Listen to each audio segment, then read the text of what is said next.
আহত শিক্ষার্থীদের চিকিৎসা, আইনগত সেবা সহ সব ধরনের সেবা নিশ্চিতে শিক্ষকদের পাশাপাশি থাকবে ঢাকা উত্তর সিটি কর্পোরেশন, এমন আশ্বাস দিয়েছেন উত্তরের মেয়র আতিকুল ইসলাম।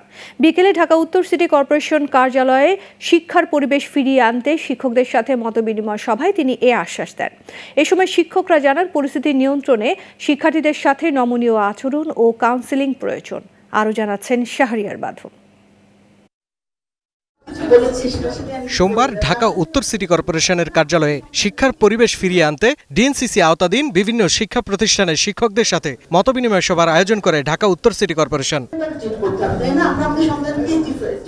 সভা শেষে শিক্ষকদের পক্ষ থেকে জানানো হয়, শিক্ষার্থীদের বিষয়ে নমনীয় আচরণ করতে হবে। পরিবেশ উত্তপ্ত হতে পারে, কিন্তু গুজব বা বিভ্রান্তিতে কান না দিয়ে সহিংসতায় না জড়ানোর আহ্বানও জানান তারা।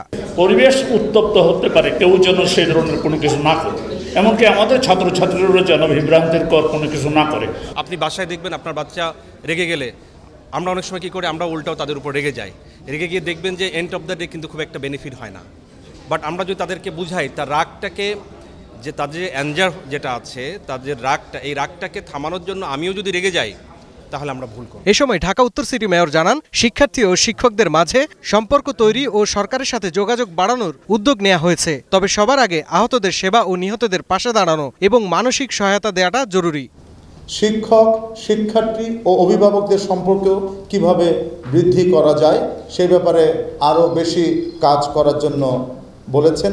ক্ষতিগ্রস্ত শিক্ষার্থী, বিশেষ করে যারা নিহত এবং আহত আছে, তাদের পাশে ইমিডিয়েটলি দাঁড়ানোর জন্য এটি আজকে এসেছে।